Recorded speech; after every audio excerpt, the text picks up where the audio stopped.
Hi, everyone. Thanks for joining us today. It is noon, so we're going to go ahead and get started.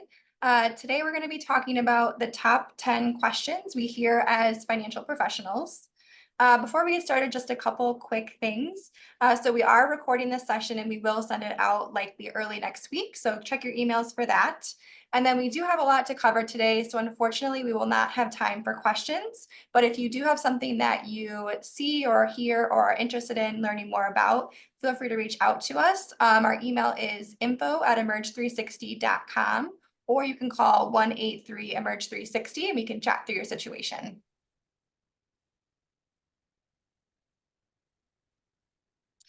Before we begin, we want to just give quick introductions for myself and Brett.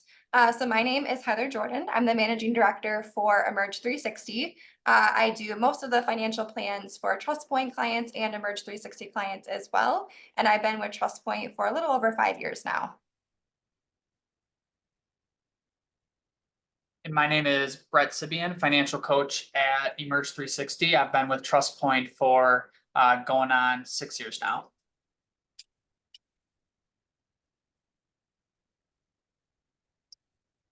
Before we jump into the agenda, the top 10 questions we get, just want to give a little overview of TrustPoint and Emerge 360. So TrustPoint has been around for over 100 years. We've been headquartered in La Crosse, Wisconsin that entire time. We also have offices in Minneapolis and Eau Claire, all in all about 100 employees.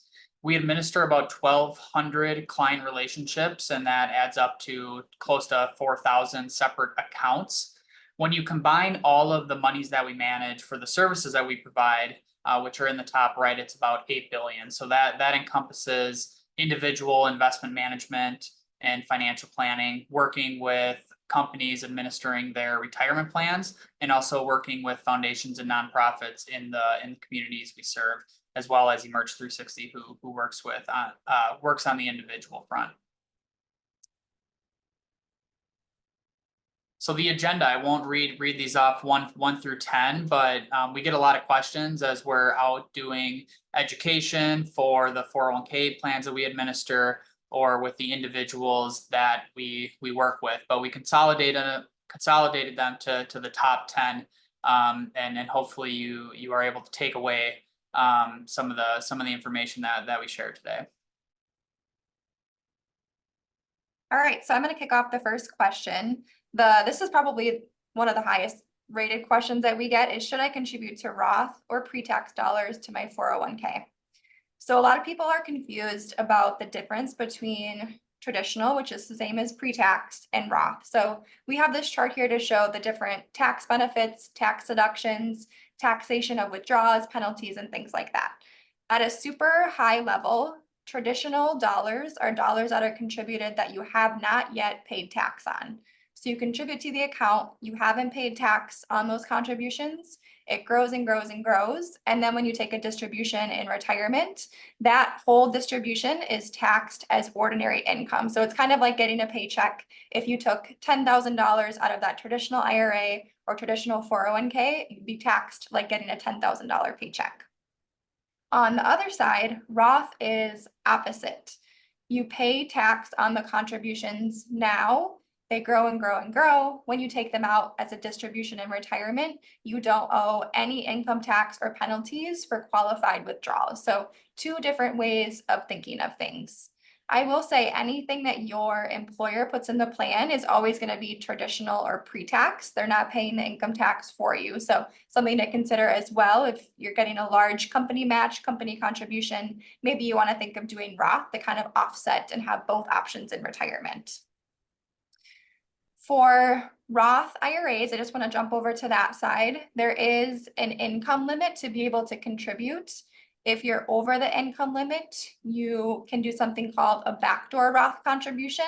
If you are over the limit, feel free to give us a call and we can chat through with you how specifically that would work. But Roth IRAs have the income limit. Roth 401ks do not. So regardless of your income in a Roth 401k, you're able to contribute funds to that Roth bucket if you would like. You do have until April 15th of this year to contribute to an IRA for last year. So if you haven't yet made a contribution for 2023 to your IRAs, you have until you file your taxes, April 15th, to make that contribution for 2023, and then you can still make a contribution the rest of this year for 2024. That's the timeline for IRAs. For 401ks, those are calendar year based. You have to make a contribution by December 31st. So we know the difference between Roth and pre-tax. So what makes the most sense for you? So the goal is to pay the least amount of required tax. So when Roth makes the most sense is when you are someone who is younger in your career, maybe you're just starting out. And the reason that that makes sense is because you pay the tax now. You might have 10, 20, 30, or even 40 years of returns that you will never have to pay tax on. So if you're young, highly recommend contributing to the Roth account. If you expect to be in a higher tax bracket later in life, it makes the most sense to pay the tax now. So pay now with that Roth bucket, so you won't have to pay the higher tax rate later. If you want to leave funds to beneficiaries tax-free, so maybe you have kids or grandkids who you want to leave money to, and you do not want them to have to pay tax, you'll want to contribute to Roth. And then any time you want distribution options in retirement. So remember before I said anything your employer puts in is always that pre-tax or traditional bucket. It's really nice in retirement to have options to be able to choose to take a distribution from either pre-tax or Roth, depending on what your tax bracket is for that year. So there's no right or wrong answer, just kind of what tax bracket you're going to be in now versus later, your age, and if you have a desire to leave funds to beneficiaries. Second question, how should I be invested? So when it comes to investing, whether it's on an individual basis or through an employer in your 401k, you're generally going to be invested in one of these 5, what we call asset classes. Each asset class has a various kind of risk return profile, and that's laid out here. So cash is obviously the most conservative investment, but the expected return is also going to be very, very low.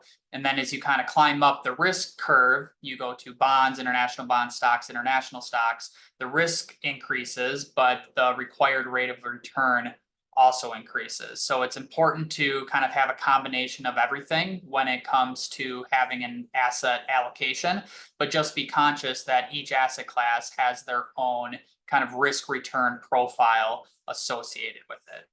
So with that being said, we get a big question on kind of how should my asset allocation change over time based on my age and risk tolerance. So this is a very good visual that shows generally how your asset allocation should change over time. So on the far left is right when you start working, you have time on your side, which is one of the greatest benefits in investing. So you have the ability to take on risk, right? So that your future expected return is higher, because we know over longer periods of time, stocks go up more than bonds. So again, when you are just starting off work and you're contributing to your 401k, you should have a higher amount of stock exposure. And then that drastically will kind of decline the closer you get to retirement, which is that light green dotted line. And then into retirement, that same trajectory follows. There's a nice little note at the top there. It's good to keep some stock exposure even in retirement, mainly as an inflation protection. But remember, when you retire, it's not like you want to take all of your assets, go to cash, and you're going to live off that for the rest of your life, right? You still want your money to grow in some capacity as you're taking distributions and funding your retirement goal. You'll also see the money market or cash allocation increase. We talk about when you're working or in your working years to have 3 to 6 months kind of saved up as an emergency fund. We do encourage folks to kind of increase that as they get closer to retirement and into retirement, just to develop some different strategies around that. If you want to pay, all cash for a car in retirement, so you don't have to take out debt. In 2022, we saw markets were down a lot, and those clients that had an increased cash position were able to draw from that, so they didn't have to take from their investments that were declining due to the market volatility. So there's some different strategies, but generally speaking, this is a really good framework, good visual of how your asset allocation should change over time. 3, when can I retire? Can I retire now? If you know, that's a very loaded question, right? So we get these questions all the time.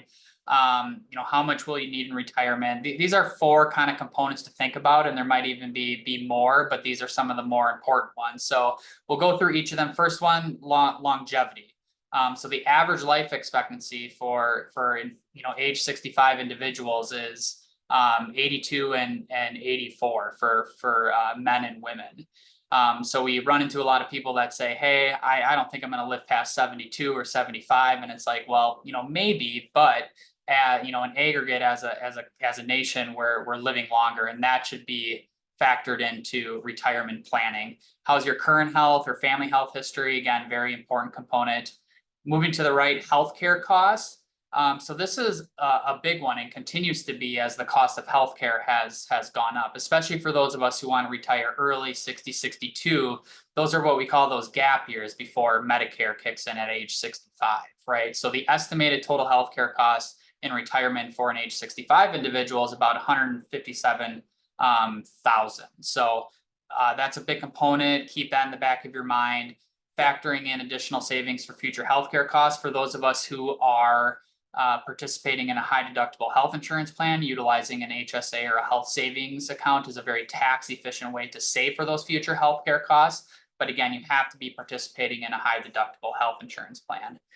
Savings, bottom left there, Monte Carlo simulation. So that's usually involved in a retirement planning or financial planning software that we use for our individual clients. You want to see that greater than 80%, a probability of having enough money for, you know, when you retire at age-ish 65 and lasting through retirement.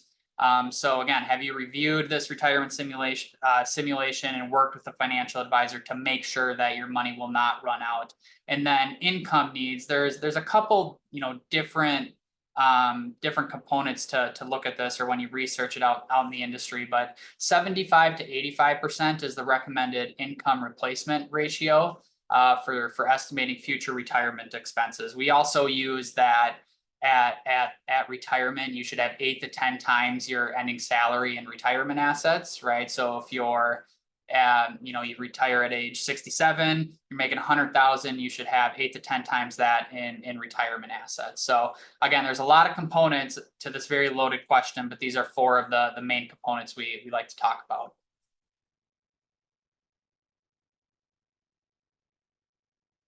Checkpoints to see if you're on track. So this framework is on another slide, but it's we get the question all the time, how, you know, I'm making X amount at this age, how much should I have in retirement assets? I always say this is not gospel, it's just a guideline, right? But according to this framework, if you're 45 years old, making $40,000 a year, the industry encourages you to have 4 times that amount in retirement assets at that time. Right. And we kind of, as we get older, you can see, you know, age 67, I know the numbers or the scaling's a little off, but 67 at retirement, 8 to 10 times your ending salary in retirement assets. So again, just a guideline, not gospel, but pretty good framework to check in to see if you're on track. All right, moving to question 4. So why do I need an estate plan if I don't have millions of dollars? This is a super common question from people. Either they think they don't have an estate, or they think they don't have enough to make it meaningful. You have an estate if you have anything in your name. So think if you have a house, investment accounts, if you have a car, furniture, bank accounts, all of those make up your estate. So really important if you have those things, and especially important if you have minor children, to have an estate plan in place. So this provides protection for you during your lifetime. So people often think I have a will or a trust and that's my estate plan, but there's actually a couple other documents that are part of that plan as well. So durable power of attorney for making financial decisions, living will for you know, end of life decisions, and healthcare proxy for making healthcare decisions. So it's more than just that will or trust. There's additional things that you need to put in place just in case you're unable to make decisions on your own behalf. This estate plan also distributes your assets according to your wishes. So what happens if you die without a will or without a plan in place is that assets are distributed according to your state's law. So it's a set rule for who your assets go to if you pass away. If you don't have this will saying, I want my assets to go to my sibling or to my parent or to this charity or whoever you have listed. So if you don't have this plan in place, your assets likely will not pass where you would want them to go if you did have a plan in place. This document, the will, also selects a guardian for your minor children. So if you have a child at home under the age 18, you are able to list someone to take care of them should you pass away. So super important if you have kids at home to have this in place, just in case something happens to you. Also, as part of this estate plan, you can name a trustee. So who's going to manage assets within a trust if there's a trust, or an executor, someone who handles the settlement of an estate. You can pick a person or a corporate entity to kind of do that estate settlement process. The estate plan helps minimize transfer taxes and expenses. So make sure things are titled properly, can make sure you don't pay unnecessary taxes and have things flow in a highly taxable way. You can incorporate different charities in your estate plan if you'd like. So if you feel very passionately about a certain organization, you can actually list them in your estate plan to receive your assets when you pass away. You can protect your family wealth. So if you have a more complicated family situation or you're concerned about creditors or divorce, there's different strategies you can use to help with those situations. And then this estate plan also helps a dialogue for your whole family to kind of understand when you pass away. First of all, where is the document that people should be people should be looking for? Is it with your attorney? Is it with your financial advisor? Is it in your file cabinet? Make sure your family and friends, important friends, know where that is, and just have that conversation ahead of time if you're comfortable, showing where assets flow, where assets are located, and again, most importantly, where that document is so it's able to be found when you pass.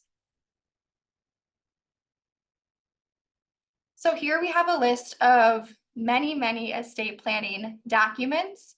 The ones on the left are the ones that we say are must-haves. So super important to do kind of basic estate planning. So having a will, living trust, healthcare power of attorney, financial power of attorney, making sure your accounts are titled properly, and then super important, having beneficiary designations on IRAs and 401ks.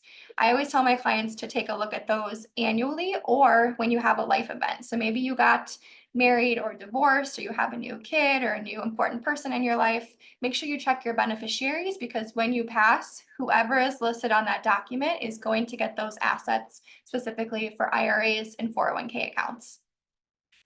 If you have all of those in place and you're looking for something more complicated, maybe you have a business or special needs children or certain charitable intent, there are additional documents you could have in place to help with those things. If you do have questions on kind of those level 2 or level 3, feel free to reach out to us and we can chat through what makes the most sense.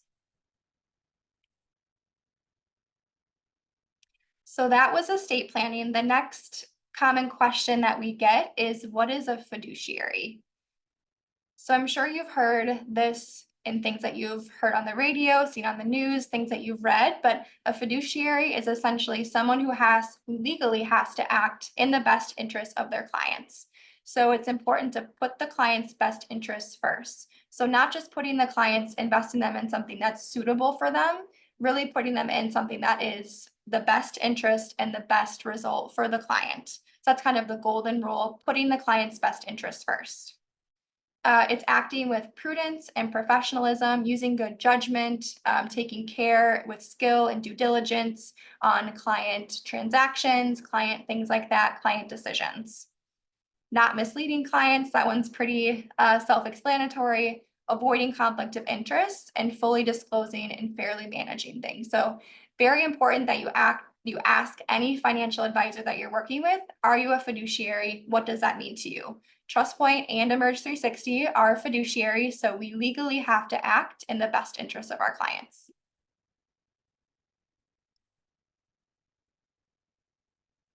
Next question, how much should I save each year? So I think the same visual there, the retirement savings checkpoint, again, to make sure that you're on track. We generally will encourage people, if they're part of an employer plan, to save 10 to 15% of your income each year towards your retirement account. That is between you and your employer. So first and foremost, if your employer gives a match, you want to be optimizing that match, right? You want to be putting in the amount where you're fully maximizing the employer match. And then whatever that ends up being, if it's not at 10 to 15%, it's kind of your, it's on you to get there over time. We talked about the 75 to 80% income replacement ratio. We get a lot of questions of, why is it less than 100%? 100% seems logical. But remember, you're going to spend differently in retirement, right? Right when you retire, maybe you're traveling a little bit more, spending a little bit more. But the older you get, the less you will spend for those reasons. Social Security, we generally say that is meant to replace a third of your income in retirement. But remember that Social Security benefits, there is a max to that too, depending on what your income is through the year. So generally speaking, Social Security is really only meant to replace a third of your income. The rest of that needs to be funded through retirement savings, through 401ks, IRAs, different investment vehicles. On the right there, some common retirement mistakes that we see. Saving too little or starting too late, not getting to that 10 to 15%. Maybe folks are thinking they're doing the right thing by contributing 3% because that's what their employer is matching. But you want to try to get to that 10 to 15% over time. Retiring too early, we talked about the increased costs of healthcare and people living longer. So people are actually retiring later and later as people are living longer. Underestimating your lifestyle. There's a couple other ones here. The two at the bottom, holding too large of an allocation to an individual security. So we've worked with clients in the past that maybe they bought Apple or Fastenal and they did really well through the years, but it's gotten to that point where they don't need that unnecessary exposure, right? They can diversify because that is best fit for their financial plan. And then filing early for Social Security benefits. So, most people can start collecting a benefit at age 62, but for each year you wait up to age 70, you're getting an 8% increase in your benefit, right? So especially if you're still working, it does not make sense to take Social Security in most instances, because there's also kind of a tax implication too if you make over a certain amount in the year where your Social Security benefits will be taxed. So again, keep those different mistakes in mind and make sure you're thinking about them the closer you get to retirement. Choosing a prudent spending rate. So if you've kind of read or watched different financial media, you've probably heard the 4% spending rule. It's well known, but it may not be applicable for all retirees, right? So ideally, your spending rate should be built on your risk tolerance, how you're invested, and your time horizon. So the 4% rule can work great for that kind of 30-year time period, right? Retiring at age, 65, living till age 95. But just remember, there's other factors that come into play. If your time horizon is only 10 years, well, 4% is not applicable to you, right? So time horizon is very important, as well as how you're allocated and what your risk tolerance is when you're in retirement. Question number 7, great question. Why should I pay an advisor if I can do it myself? So working with a financial advisor is a lot more than just the investment management service, and we'll kind of get into that. But here was a study that was done through Fidelity, percentage of investors who felt, confident, or what their feelings were on different retirement planning aspects without advice and then with advice. So you can see here that most people that work with an advisor feel comfortable across all aspects of retirement planning, estate planning, tax planning, etc. So again, there is a peace of mind component working with a professional, whether it's in the financial services or other industries, right, where you have that sense of comfort and you can create a plan that makes sense for you. But on the next slide, really gets into, it was kind of a deeper study of the value add that can be generated from working with a financial advisor. It's interesting because when you think about working with a financial advisor, it might be oh, they're going to put me in a really good, stock or a really good, portfolio and have exceptional returns. That is definitely a component of working with an advisor.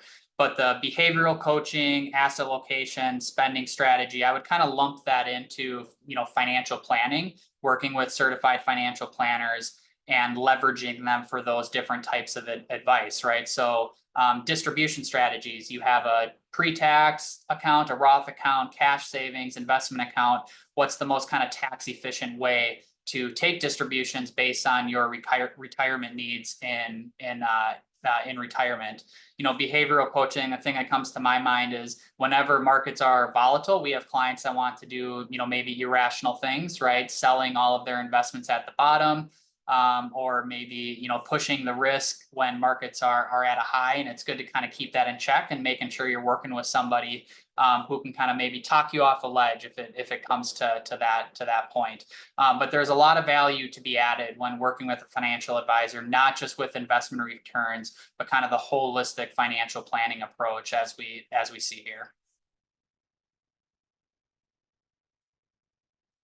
All right, moving to question 8. So my parents just passed away. What should I do with my inheritance? So this is something that we actually run into quite a bit, is people who suddenly inherit money and they don't know what to do with it. There's good decisions, poor decisions. So here's just a couple tips and tricks and things to do when you inherit money and things to ideally avoid.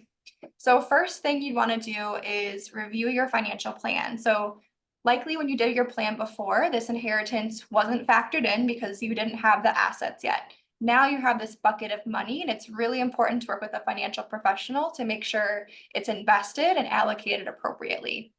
We have seen quite a few people who get an inheritance and they maybe just keep it in a bank account or keep it in cash because they don't know what to do with it. And those clients are missing out on the growth that they could potentially have if they invest it. So just because you invest it doesn't mean it has to be super aggressive. It can be invested differently than your retirement assets or other accounts, but it really is important not to have a super big sum of money sitting just in a bank account, not earning any interest or getting any return.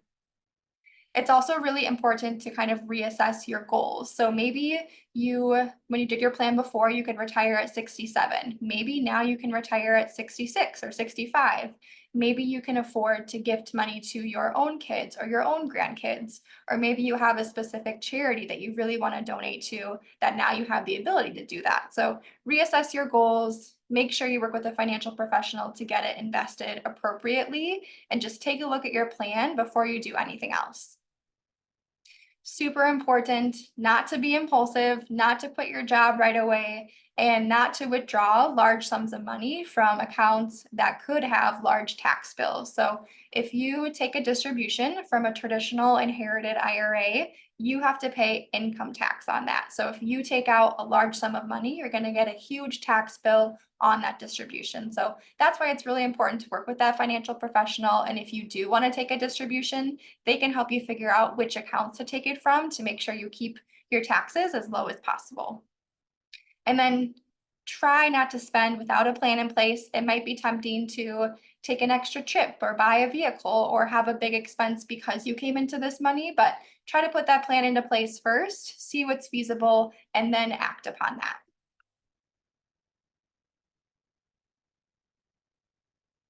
Question 9, I have debt. Should I pay it off or invest it?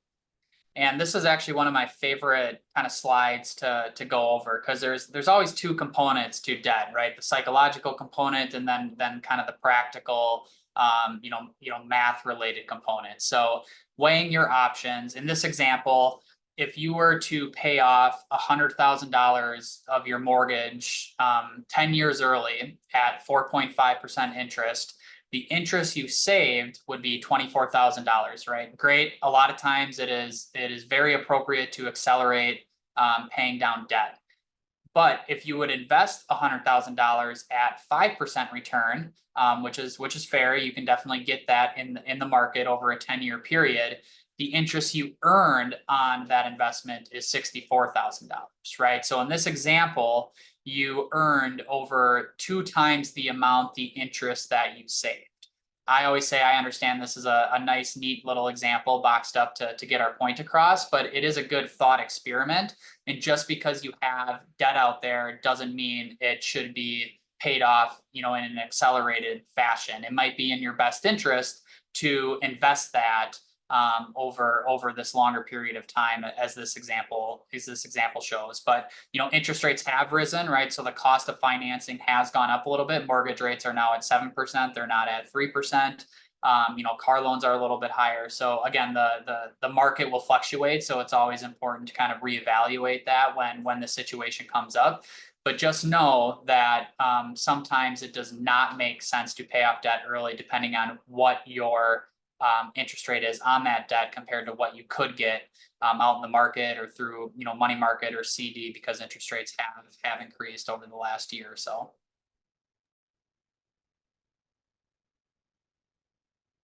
All right, and last question for today. What's the difference between Medicare and Social Security? So as people inch towards that retirement date, we get a lot of questions for when should they be signing up for things? What do things mean? So this slide shows Medicare basics. So Medicare is your health care in retirement. Social Security are those monthly payments that you're going to get if you have had a work experience history. So Medicare basics.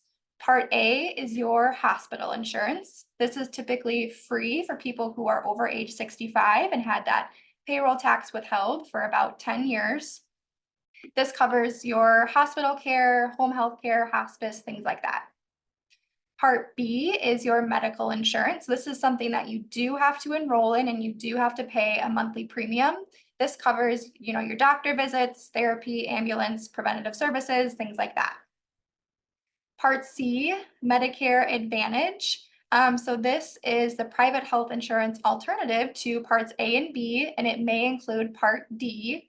If you enroll in Medicare Advantage, you must still enroll in parts A and B and pay Part B premium. If all of this is confusing to you, we do have a booklet that we can send you, and I'll talk about that in a couple slides. Part D, I always think D, drug, so prescription drug coverage. That is what Part D covers.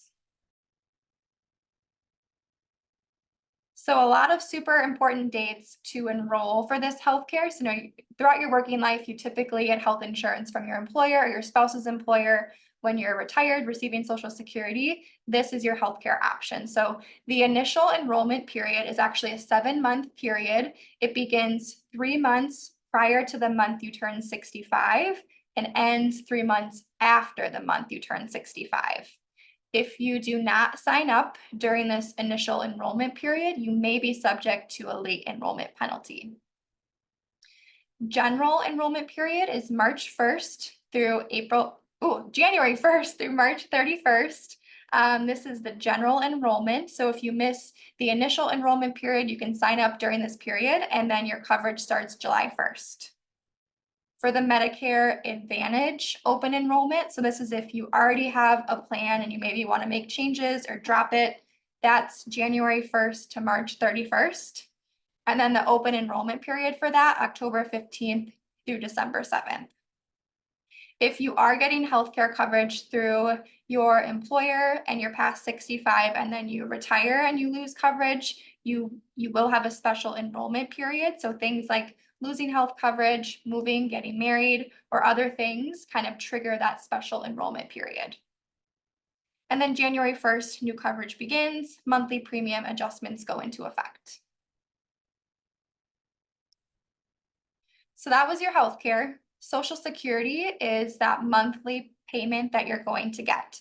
So everyone has what's called an FRA, or full retirement age. If you retire, or I should say, if you collect benefits at that age, you'll get 100% of your benefit. It doesn't mean you have to work until that age, but that's the age that you can collect 100% of the benefit. If you collect benefits before that age, there's a permanent reduction in your monthly payment amounts. And you can see those amounts here if you take it 1 year, 2 years, 3 years, 4 years, or 5 years before that full retirement age. If you take it after your full retirement age, so let's just say your age is 67, but you don't take it until 68, you would get a permanent increase in your benefits. So your benefit would be 108% of what it would have been. And you can see if you take it 1 year, 2 years, 3 years, or 4 years after that full retirement age. This is where financial planning comes into play, because we can say, what is the optimal time for you to take Social Security? Maybe it makes sense for you to delay taking it and just use your investment assets to cover your bills. Maybe it makes sense for you to take it early and kind of save your investment assets. Everyone's plan is differently, so that financial plan can really dig into specifics of your assets, your benefit amount, and see what the optimal time to take it is. So new this year, we do have a 2024 guide to Social Security. So if you have questions on Social Security or you're approaching retirement and want to know more, we do have free copies of these booklets that we're able to send you. If you scan the QR code on the screen and fill out the form, we can send you a copy of this booklet. If you can't scan this QR code now, just shoot us an email afterwards or give us a call and we're happy to send you a guide. But it's a pretty comprehensive guide on dates, amounts, what they could be, and different kind of statistics and things to know for Social Security.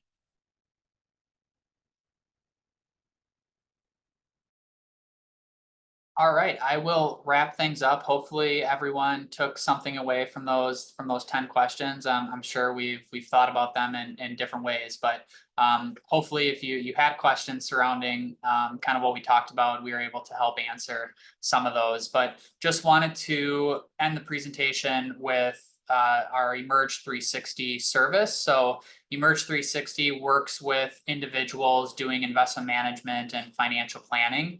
The relationship minimum is 50,000. That's not 50,000 per account. That's just per relationship.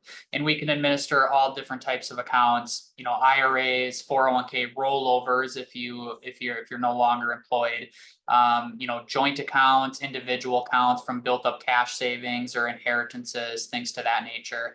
So again, providing those investment management services and also financial planning, which is ongoing with our dedicated team of financial planners here at Emerge 360.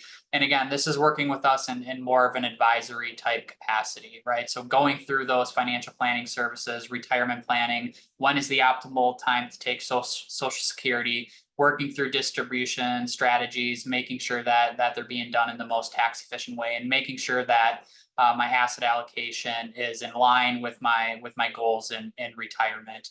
So check out our website. There's a few QR codes down at the bottom.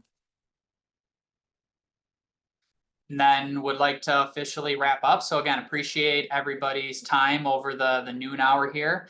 If you want even more information on topics like these or others, please visit our website, www.emerge360.com. That's EMERJ360.com. We have a learn tab on the front page there on the top menu, where we have many articles, videos, different education contents. And like to also invite everyone to follow us on social media to see some of the stuff we post and all the trending topics and insights that we have. And of course, just to kind of reiterate what Heather said at the beginning, you can always reach out to us at info@emerge360.com or give us a call at 183-EMERGE360 with any specific questions you may have. So again, appreciate everyone's time today and hope to see you in the future.